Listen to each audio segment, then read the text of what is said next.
Dobrý den, já vás vítám na Řadí online a dneska tady mám zahradní křovinořez nebo vyžínač od Bosche a není to nic jako světaborného, ale nejdůležitější věc je, že normálně profesionální Procore baterka a pasuje to, jo, funguje. Což je super, protože všichni, co máme profesionální akumulátory od Bosche, tak nám zahrada byla zapovězena, tak konečně začali dělat takovýhle mašinky. I v profi řadě na modré baterky.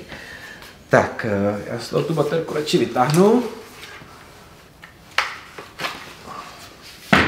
Tohle tady, co vidíte, tak dostáváte v základním balení, kromě teda té baterky, to už většinou všichni mají. Je tam takhle kryt, který se tam pokusím teď takhle nandat. On tam má jednoznačné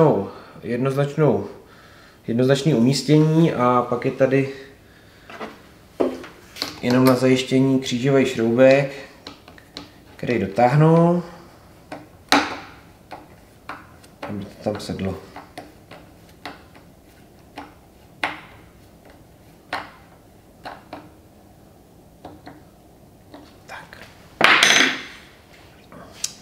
Co se týče toho krytu, tak tady máte z boku takový ten zařezávací kovový plíšek, o který si vždycky zaseknete tu strunu, jo, aby nebyla delší. Co se týče té strunové hlavy, tak je tam taková ta funkce, že když prostě vám dojde struna a roztočíte to, klepnete vozem, ona se zase roztáhne, zakrátí se tady přesně podle tohohle, sekám dál. Když mi potom ta struna dojde, tak už to nemusíte rozebírat, ona vám vlastně z toho vylítne, tak jediný co, tak vy to potřebujete, tady tohleto kolečko dám. Tady je jedna šipka, tady je druhá šipka, tak já to takhle přepnu na tu, aby ty šipky byly proti sobě. A tady mám třetí šipku, která ukazuje jako vstup, tak sem zastrčím strunu, dám to přesně, abych ji měl v půlce a začnu natáčet. Mám tady směr šipky, takže prostě točíte a ona zalejzá. Jo, teď takhle můžu jednou cvaknout a vidíte, jak ta struna zaleze. Takže takhle se to krásně navíjí, nemusím to rozebírat. Když by byl problém, tak to rozebrat můžu. Jo, tady je chytnu, zamáčknu a vyndám. Tak, složíme si další věc, to je madlo.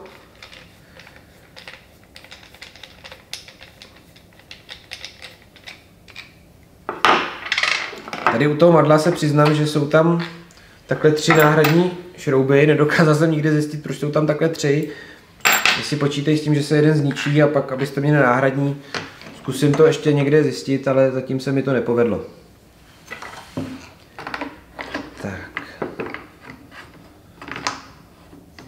To madlo tam jde dát jako jenom v určitých polohách, ale ono vám to samo napoví. Zapnu tu podložku.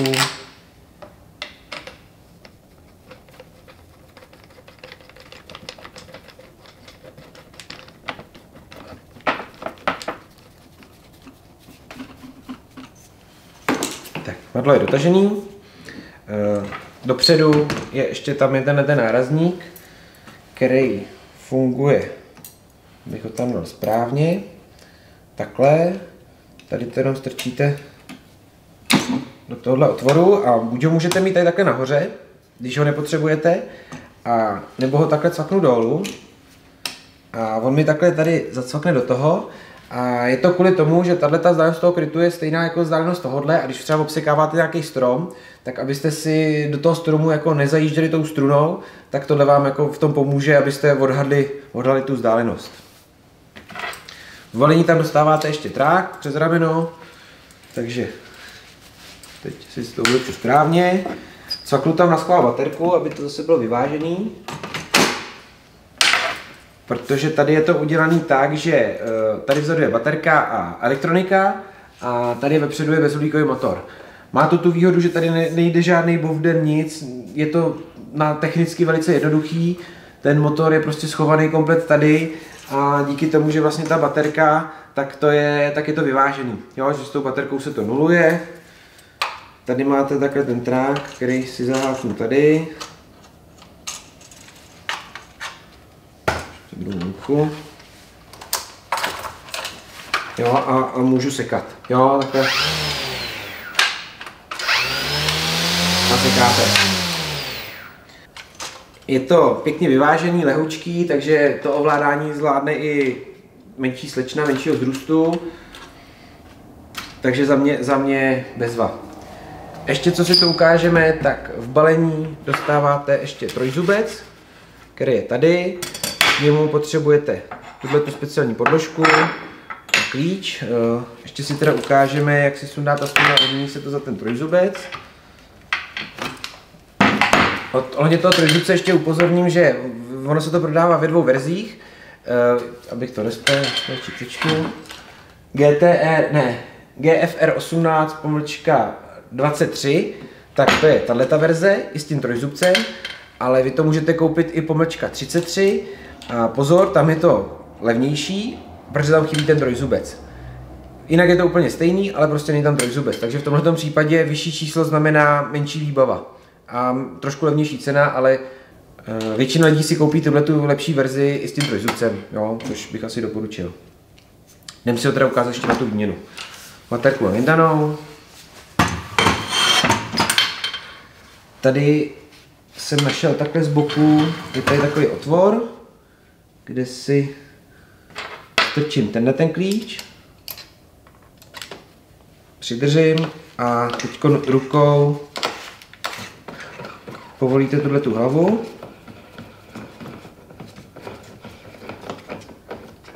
Sundám. Tak, tohle tam zůstává. A vezmete tu velkou těžkou podložku, cvaknete. Trojzubec, který mi tam jednoznačně sedne, ta podložka má takový krásný náběh. Takhle matku samojistící s gumou.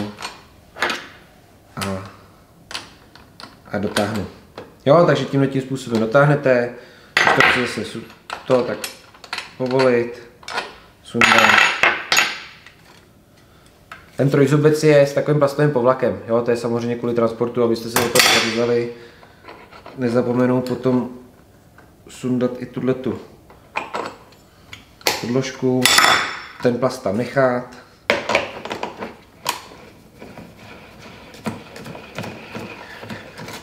Zašroubovat hlavu a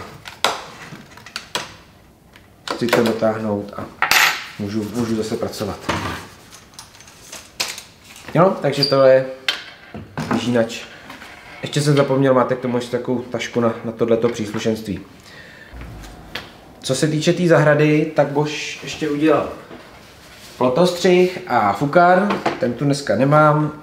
Ten plotostřih, ten si představíme v dalším videu, který uvidíte v zápětí. Tak, takže to je ohledně nový zahrady na profesionální baterky od Bosche.